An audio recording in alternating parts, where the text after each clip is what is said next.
Started on Ezra and Nehemiah. We've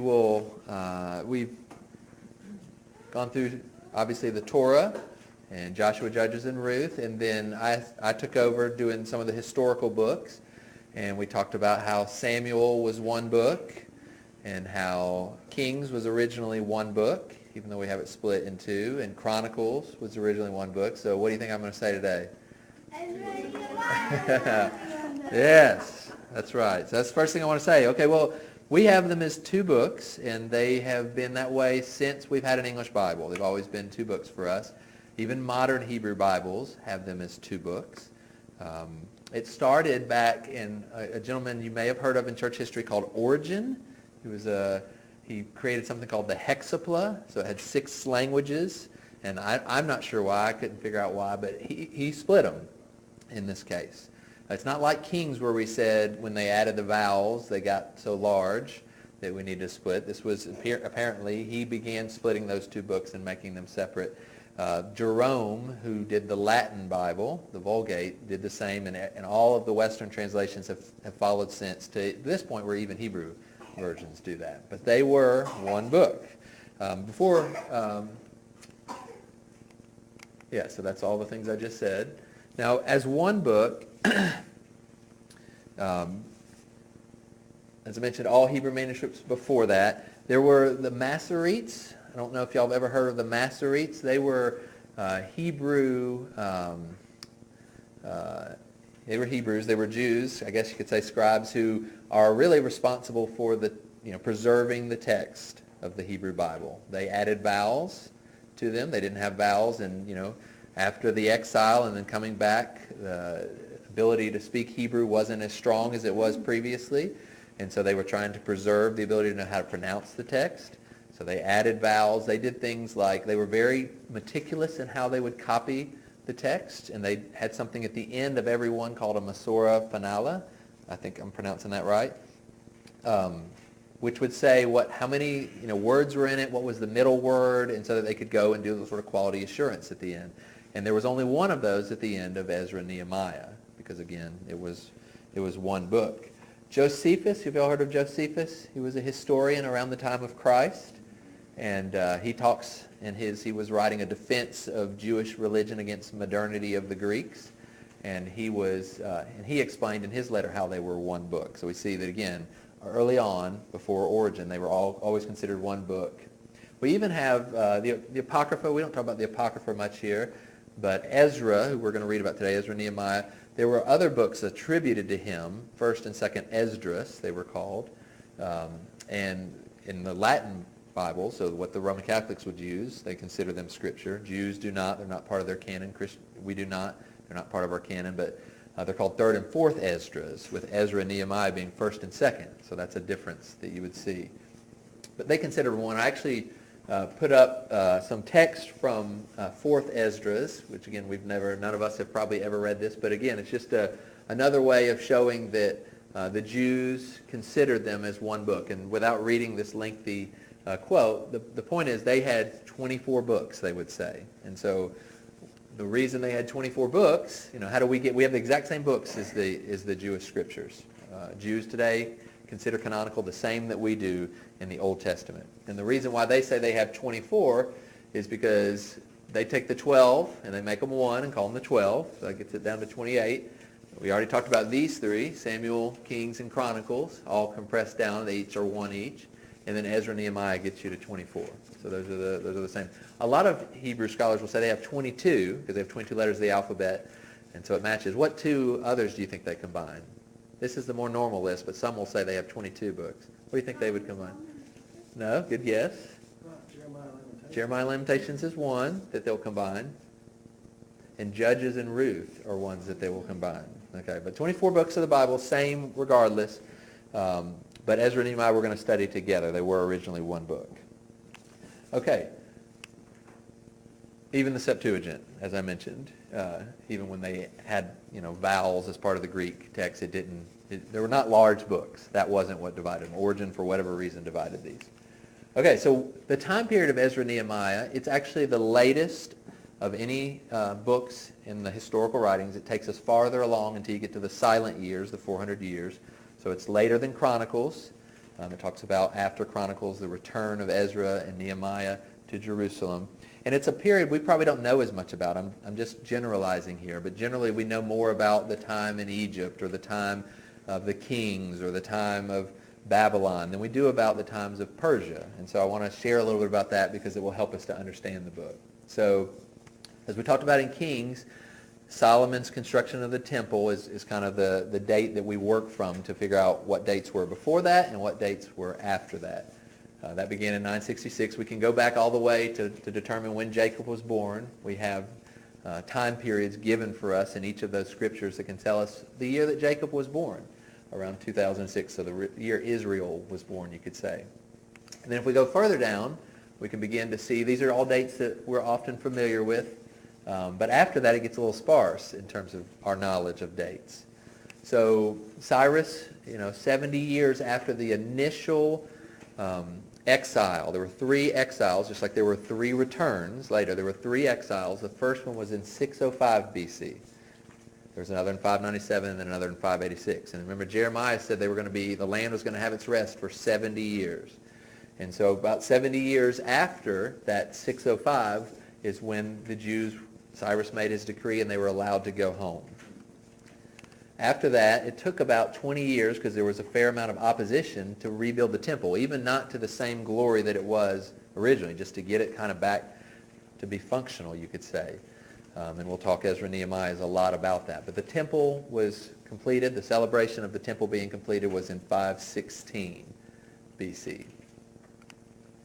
Okay, after that, that was kind of the first wave. The second wave, or the second return, the book of Ezra and Nehemiah, we'll talk about 3 returns. It's going to be the return of Zerubbabel to build the temple, the return of Ezra to reform the people and teach the law, and then the return of Nehemiah to build the wall. So the second return was Ezra, and it was a good 50 or more years later after the temple was built that he went back, under the direction of a different Persian king who wanted, he allowed Ezra to go back to teach the law to his people. The wall was finally rebuilt when Nehemiah came back in 445. Nehemiah goes back. He was kind of on temporary loan from his job in Susa to be able to go back and build the wall. He came back, we believe, in 432 BC, and then eventually he comes back. We don't know when, but the book ends with him coming back to Jerusalem on a second trip. And then that's when the silent years come. And there's a lot of interesting history there. If y'all have heard of like the Maccabean revolt and where Hanukkah comes from, that's not biblical. It's not covered for the Bible. It's the 400 silent years. But there's a lot of interesting history there as well that I think we as believers often don't know as well. But this time period from about 539 down to 432 is the time period of Ezra, Nehemiah. So I wanted to give you some kind of high points of that. It's also helpful to know who the kind of powers were. Obviously it started as Egypt was sort of the major world power. After that, there was a little bit of a lax in a major world power. You could say there wasn't a dominant group for a little while. Philistines and Israel would fight a bit, and eventually under Solomon, Israel began to kind of be that world power. Not quite the same as Egypt or Assyria or Babylon. I mean, their stretch wasn't ever quite the same as those major world powers, but they were sort of the big player in the region for that time period. But it wasn't long after Assyria came to power that we began to get to the rise of these major world empires who sort of controlled and dominated the known world at the time. So Assyria was the premier power, and then after that Babylon, which is the one that eventually finally exiled the southern kingdom. But Persia is the superpower during Ezra and Nehemiah. Again, probably less well known than Assyria or Babylon, definitely than Egypt. Persia, they were the Medes and the Persians. They were kind of a group that combined together to fight against the Babylonians, but we refer to them now primarily as the Persians. And even if you remember Daniel's vision, when there was, I think it was a bear, that one side was raised up more than the other because the Persians were a bit stronger than the Medes. And so we refer to them as the Persians. And they were a power for quite a while. And really, despite Babylon's greatness, Persia, and I'll show it here in just a bit, the reach of their kingdom was tremendously greater than Babylon's. I mean, it was and even just the years they reigned, right? Almost over 200 years versus Babylon was less than a century, really, where they had their kind of heyday. So really, massive, strong empire. They were different than the Assyrians and the Babylonians before them, who were very violent. I mean, it was might, right by might. It was power. It was fear that they established their dominance. Persia was very mighty, don't get me wrong, but they would do things like Cyrus. They would let the people go home, unlike Babylon, where they would uproot people, spread them out, kind of destroy their heritage. Here the Persian kings are letting Ezra go back and teach the law to their people. They're allowing them to go back and build their city. And there were certainly, we'll see in Ezra and Nehemiah, there were letters that got back where people had said, I don't think you should do this. And they would say, okay, put a halt to that. But for the most part, they allowed it. They allowed those kind of things. So very different power. And then after that, obviously, comes Alexander the Great and then eventually Rome. But we're in this time period here for Ezra and Nehemiah. Okay, just in terms of where Persia is, just kind of put it on the map. So right here, obviously Israel is the center of 3 continents, Africa, Europe, and Asia. And you've heard of the Fertile Crescent, and that's because this is all desert here. It's very, there are nomads who live there, but it's not a great place to make your home probably, because it's a difficult place to live. This place, because of the rivers that come through here and even the mountains that feed Israel to make it have fertile areas, this is very fertile area, especially here with the Euphrates and Tigris River. And I think I have, so Nineveh, the capital of Assyria, was in that Fertile Crescent, and Babylon, both in modern-day Iraq, are where Babylon and Assyria were. Obviously, we know where Egypt is, and we know where Israel is. You have to expand the map out a bit to get to Iran, to get where Persia was. So they came from a little further east. And Susa was their capital. So the reach of their empires is what this map shows.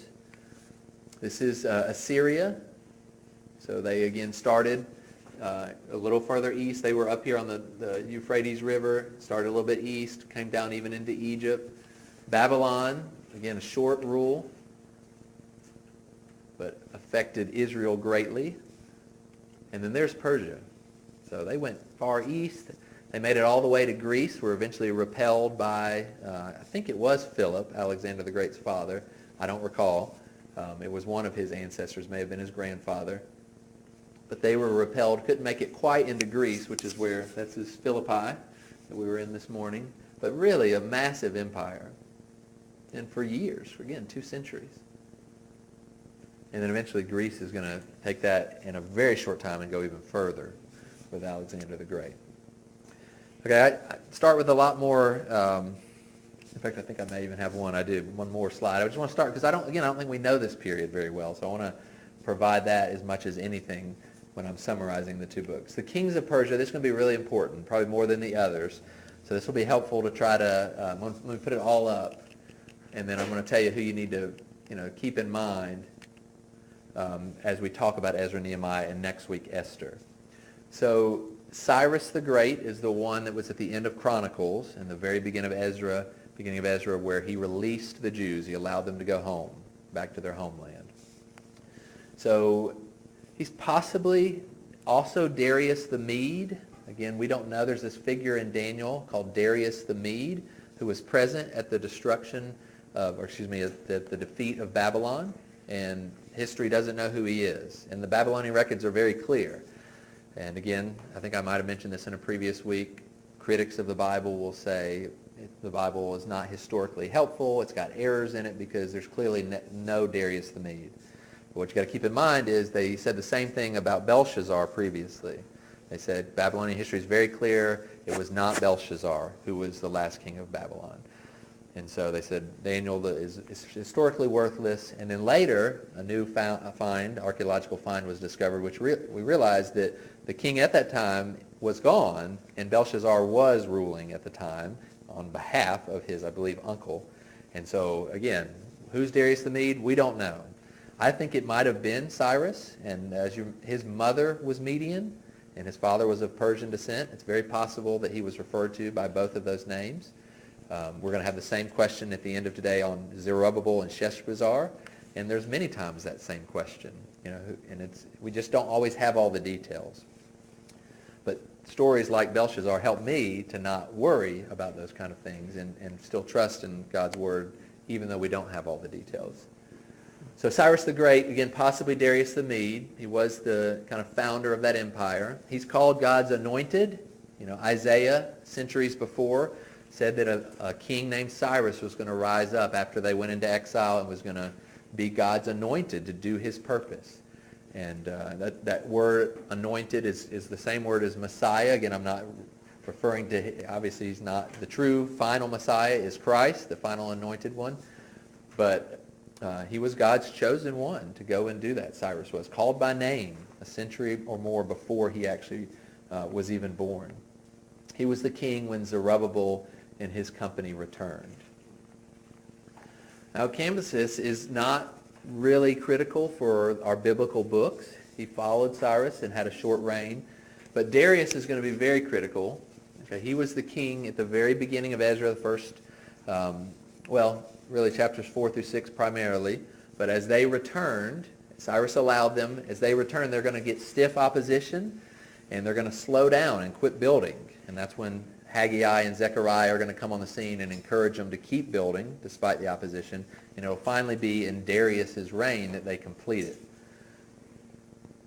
Xerxes is the next. The Bible refers to him as Ahasuerus, like another example of two names for the same individual.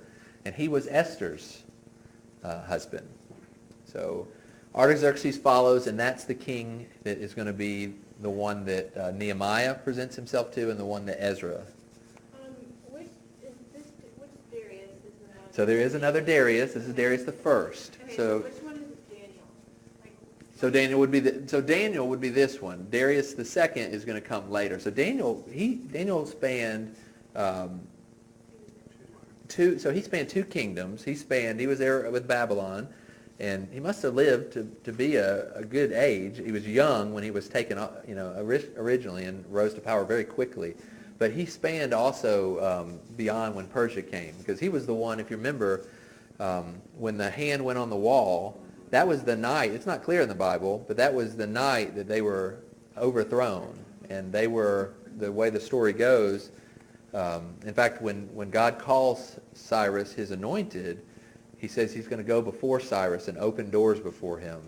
And the way the story goes is that night they were drinking and kind of in all kinds of debauchery, because the Persians were outside the wall that night. You don't realize that when you're reading Daniel 5, but the Persians were outside sieging the city, and they just were laughing at them, saying, we have nothing to be afraid of. They had massive walls. They had the Euphrates River that came into their city, came under the wall, so they had plentiful water supply, and they were invincible.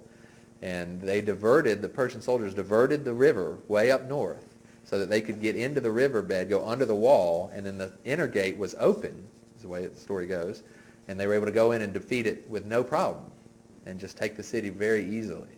So Daniel was there when that happened, and he lived after that and even helped serve the kings of Persia.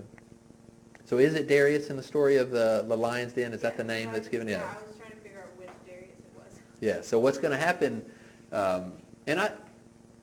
let's see, if Daniel would have been, let's guess that he's 80 when Babylon was taken, then he could have been in his hundreds, young, early hundreds when that story happened with the lion's den. That's right. Yeah. So he just wasn't around with Ezra anymore. Well, and partially Daniel was so influential in the kingdom. I think a lot of times people should have gone back, but you take Daniel, he had such an influential voice in those kingdoms that makes sense to me why he didn't go back. But it's small groups, small groups that went back, as we'll see today. There's another Darius called Darius II, which is what I thought you were asking originally, and that's going to become important as we look at one of the interpretive issues in Ezra, and he followed after here, and he was in the early 400s. Does that Darius the Mede have any relation to the other Darius right there? So the Darius the Mede, so that's a possibility as well. So if the Darius in Daniel is, if it's Darius the Mede, actually now that I think about it, that is Darius the Mede in Daniel. So the Darius the Mede, I'm sorry for answering wrong earlier. So the Darius the Mede, that's right, is in the story of Daniel in the lion's den, is either Cyrus, if I'm right, that they're equivalent, or it's whoever Darius the Mede is. Another group of people say that, I think his name was Gubaru or Ugbaru, I don't remember how to pronounce it. He was the general of Cyrus the Great, and people think that that may be who is referred to as Darius the Mede in the Bible. Whoever that Darius the Mede is, that was the Daniel, that was in the lion's den.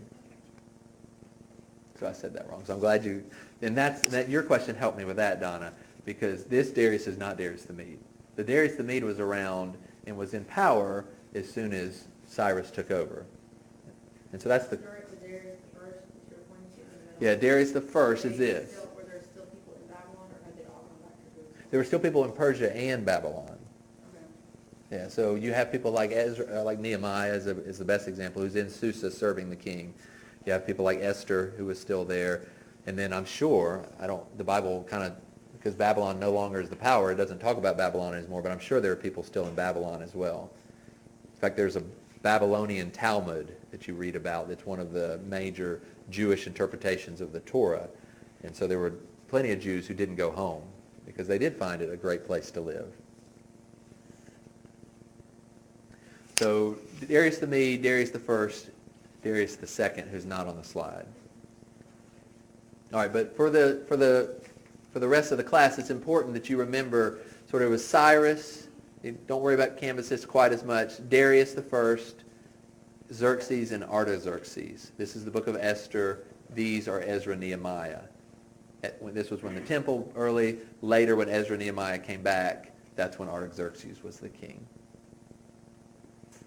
Yeah, okay, so I've got those highlighted. Those are sort of the key ones for Ezra, Nehemiah. Okay, so now we're going to get into the actual book here. So we've shown this before, and we've talked about where our books are in the English canon. So in the English canon, again, historically, it makes, again, perfect sense. Chronicles actually ends with Cyrus's decree that Ezra begins with. The last 3 verses of Chronicles are the exact same as the first 3 verses of Ezra. And so it makes total sense historically. Esther actually fits in between here. So now that we have 2 books, you'd almost think we'd want to put Nehemiah after if we were going to stay chronological, but we don't. For Hebrew, we talk about we have the Torah, we have the former prophets, then follow the latter prophets, and then the writings. And what's really interesting about the writings, we talked about how Chronicles ends the Jewish canon and why it did. We talked about that last week and the hope that it provides, and the story and how it sort of summarizes the entire Old Testament and gives them hope for the new covenant coming. Ezra Nehemiah actually precedes Chronicles in it, even though it's historically after. And we'll talk about in the purpose statement why that might be. And it follows Daniel.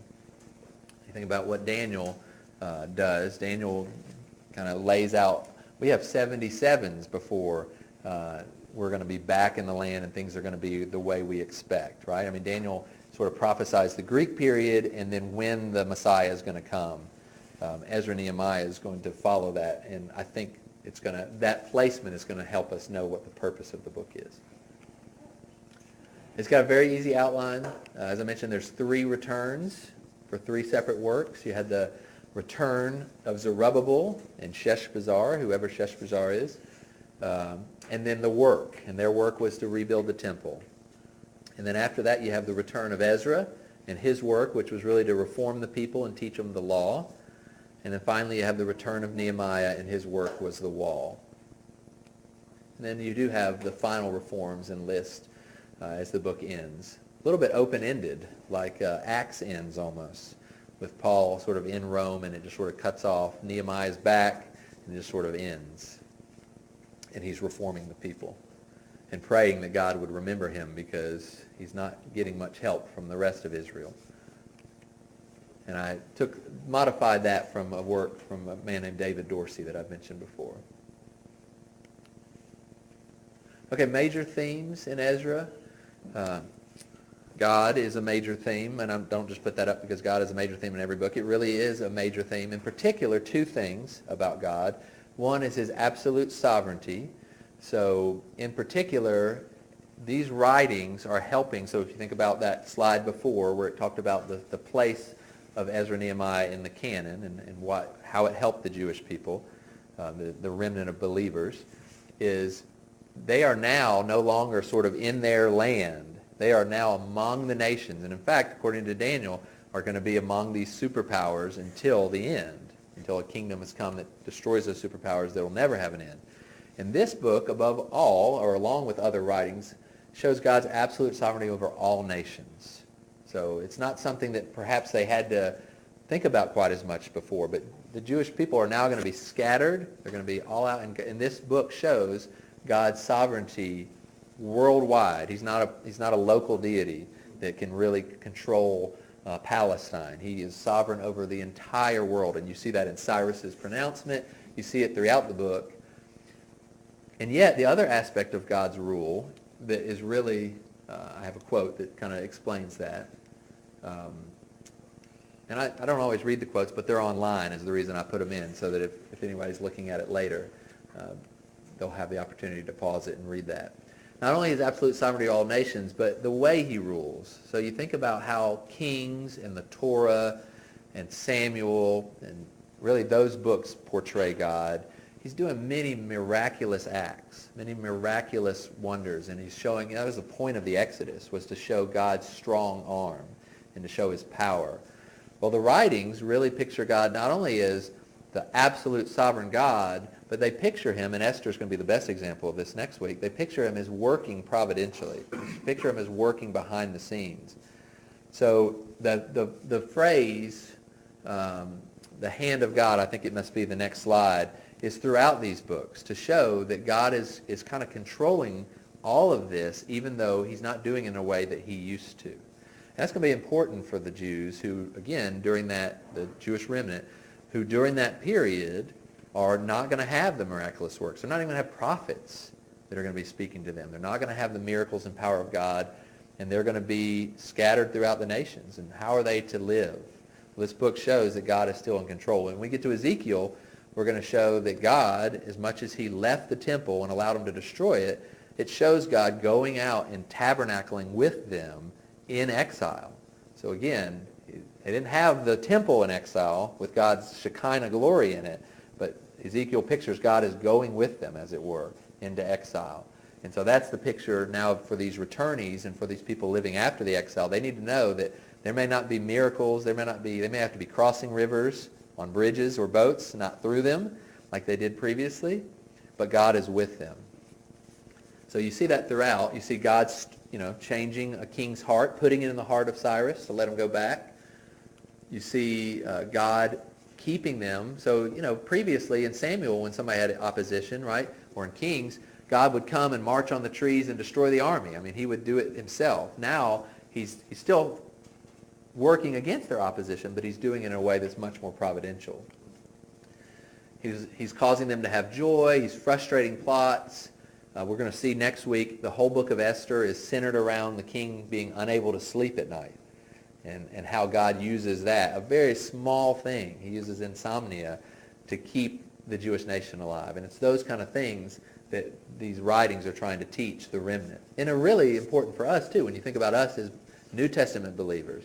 What do we look at when we read the Gospels and Acts? What do we see? We see God miraculously there, doing miracles, healing, working, getting people out of jail, casting out demons. Well, that was how it was when God was there showing through those miracles that he was bringing his kingdom through Jesus Christ. Now, we live in a time awaiting his return where we need to understand God is acting this way on our behalf. He's doing all those things, even if we are sick and persecuted and those things. These are good books for us as well, as we find ourselves in a very similar situation as the remnant, Jewish remnant did. His providential hand, so you see that phrase throughout these. I'm just going to throw them up there. The hand of God was on it. Not the arm of God or the strong arm of God, but his hand. He's guiding things. He's in control. That's a major theme of Ezra and Nehemiah. Now, a few sort of minor themes. I'll go ahead and put these up that are also repeated throughout the books. The law of God is very important. in these books. So that's why Ezra comes. They take wives in contradiction to the law. They are in trouble. So Nehemiah starts, and as Nehemiah is before the king, and he's thinking and explaining why they're in the straits they are. It's because they haven't followed the law of God. Confrontation and confession of sin, there's several examples of this. So whether it's, as I just mentioned, it's the taking of wives and Ezra coming and making them put away their wives, or whether it's Nehemiah trying to restrict people from selling on the Sabbath, there's continual confrontation of sin and kind of public confession of that sin. Prayer is an important one, whether it's small prayers like Nehemiah before the king before he speaks, or Ezra leading large groups in prayer. Both joy and sorrow mixed.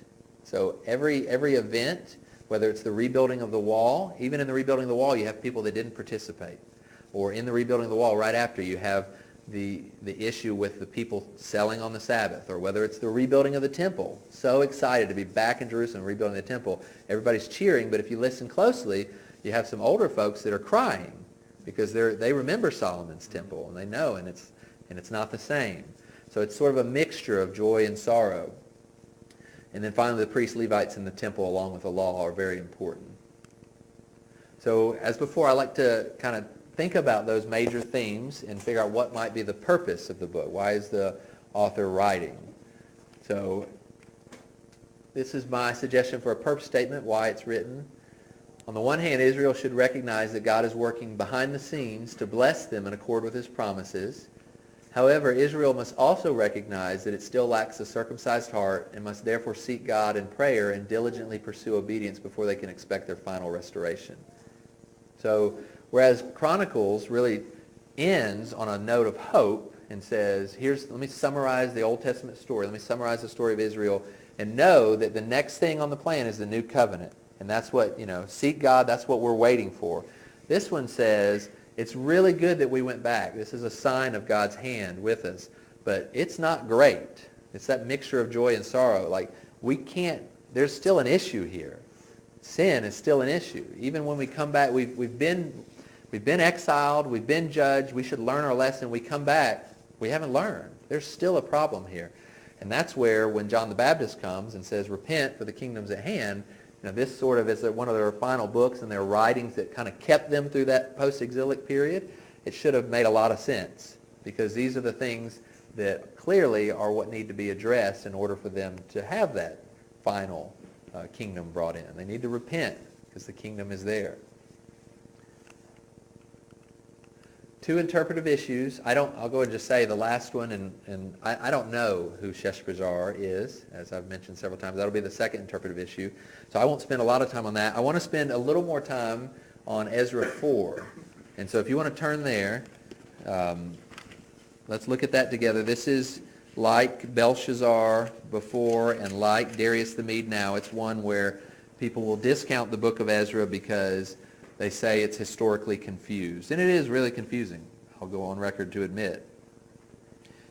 It's not easy to understand. And I'm going to go ahead and, just for the sake of us, I'm going to go back to those kings because this will be helpful for this discussion, even if it means I have to click a bunch of times. I think it's this slide here. Okay, so Ezra 4... Ezra 3 ended, if you look just right before, that's where they had finished the foundation of the temple. They were singing, but the very last verse, people were also weeping. Okay, so exciting. They finished the foundation. There's still work to be done. Now, when the enemies heard about this rejoicing, and they heard that they were building a temple to the Lord God of Israel, now the enemies come. Verse 2, and they approached Zerubbabel and the heads of the fathers' households and said, we're going to build with you because we seek God too, and we've been sacrificing to him since the days of Esarhaddon, king of Assyria, who brought us here. So the Assyrian king, when he, because I mentioned they weren't quite as nice as the Persian kings, when they defeated the northern 10 tribes, they kind of played musical chairs, and they made people sort of lose their identity by moving people around. And so they brought some people. You'll even remember maybe in the book of Kings how lions were attacking the people because they didn't know how to worship God. Do you remember that story? And so, people had to come, priests had to come and explain how the God of that land, as it were worshipped. Not that God was parochial, but that's how they viewed him. So they're saying, hey, we've been here worshiping here. We're Palestine now too, so we worship this God of Palestine, which he's not. Again, that's part of the point of this, is he's the absolute sovereign God. That's how they viewed him. They're saying we're worshiping him as well. But Zerubbabel in verse 3 says, and Jeshua, which is the priest, said, and the rest of the heads of the fathers' households of Israel said, you don't have anything in common with us in building a house to our God. We'll build it to Yahweh God of Israel, as King Cyrus has commanded us. And the people of the land discouraged the people of Judah and frightened them from building. And that's exactly what happened. They quit building. They were afraid. And that's why Zechariah and Haggai were raised up as prophets. And they hired counselors against them to frustrate their counsel all the days of Cyrus, king of Persia. So again, we've just finished the foundation here. We haven't finished the temple. We're not down in Darius yet.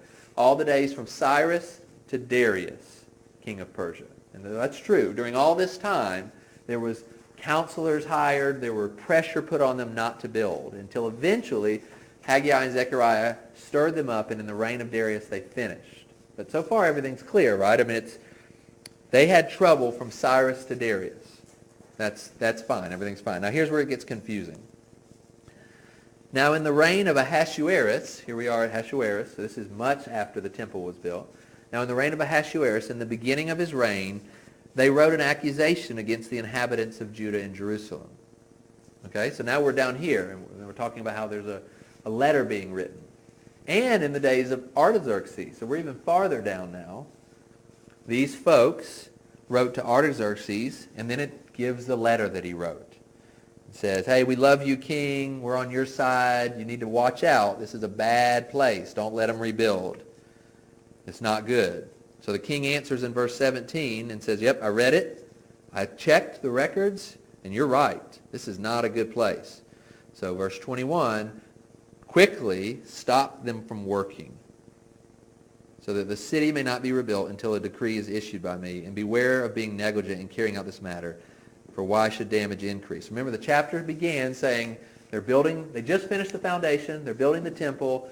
They said, hey, there's been oppression and pressure all through from Cyrus to Darius. Then it said, oh, and there was a letter in Artaxerxes, and there was a letter, Ahasuerus, and there was a letter in Artaxerxes. Artaxerxes read it and said, yep, tell them to stop.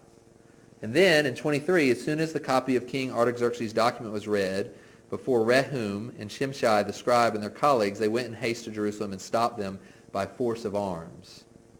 Then the work on the house of God in Jerusalem ceased, and it was stopped until the second year of the reign of Darius, king of Persia. Okay? There is another Darius here, and that's where people will say, this is ridiculous. The temple was finished up here, not down in Darius before, not down Darius the second. So this is all mixed up. Like it's just combining kings, etc. So I think the best way to understand this, in fact, look in verse 21 real quick at Artaxerxes' answer. Now issue a decree to make these men stop work, that what may not be rebuilt? The city, right? It's not talking about the temple there. So to me so that's a clue, first of all. But second, let's go back now to verse 5 of that chapter. So he's saying, verse 1 through 3 is, here's a specific example of pressure that was put on them to stop building the temple. Verse 4 says, so the people of the land discouraged the people and hired counselors to frustrate them. And now he's beginning to get summary. He's beginning to say, it happened from Cyrus all the way to Darius. It was this long period of frustration and opposition.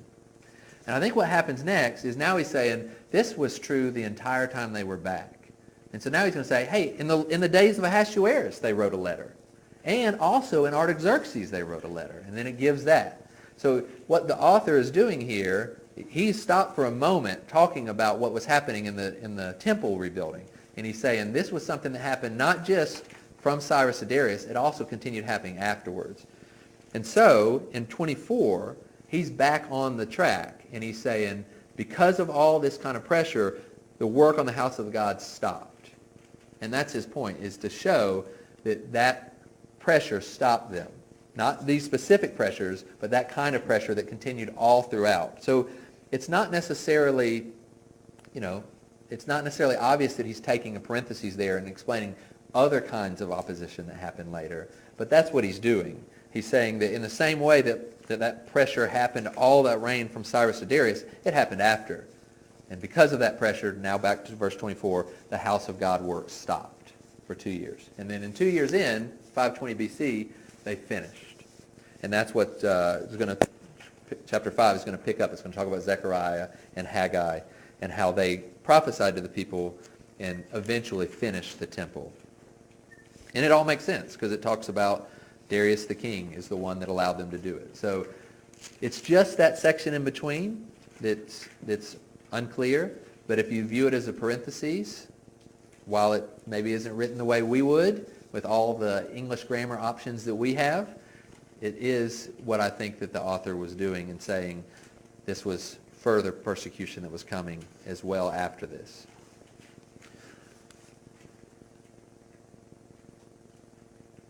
Now, the last one is, who is Sheshbazzar, the prince of Judah? Sheshbazzar and Zerubbabel are both called the prince of Judah. So it's possible they're the same person. Sheshbazzar doesn't get much text. Zerubbabel gets a lot. Daniel had 2 names, and you see his names being used throughout Daniel. You see Daniel or Belteshazzar. So you can kind of, because they said Daniel was named Belteshazzar by the king, you can sort of figure that out. And the author uses them both at different times in the writings. There's no explanation who Sheshbazzar is here. So he's either somebody that was assigned by Persia to go sort of be there, because it's a Persian name. It's an Eastern name. It's not a Hebrew name. He was either assigned to go and watch over them, because he gave them a bunch of money to go rebuild the temple. And so he was just somebody that was an official of the Persians to go do that. And Zerubbabel was the leader of Israel to go do that. That's likely. That's very possible. Or they may be the same person. And when Cyrus, in the early chapters of Ezra especially, when it's referring to him, it's doing it in the context of Persia, so it's using Sheshbazzar instead of Zerubbabel. I don't know the answer to that, which it is, but it's not a problem. It's just uncertain. So whereas the first interpretive issue I feel like is a problem until you understand it, this one's not a problem. It's just unclear who it is. All right, I got this one. About Ezra, as far as where he fought, Zerubbabel came back and led the people in rebuilding the temple. When that was stopped because of the opposition, was it Ezra's work of reforming the people helpful in stirring up reconstruction, or was the temple already finished? No. So if you go back to the dates,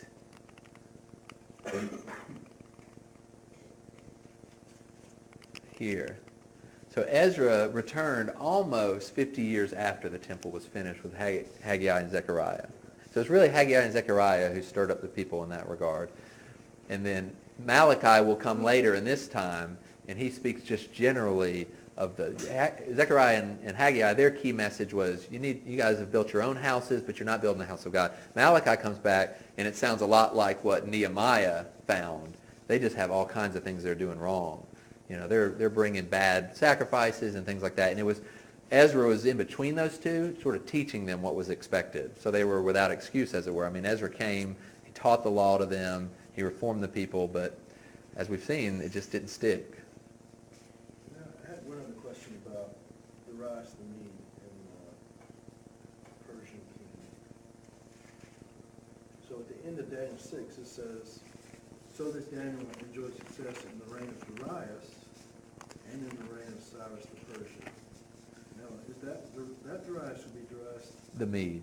Okay. So that's the key verse that make people say, hey, it's two different people. Because let me read it again. Where it's Daniel 6:1, I thought.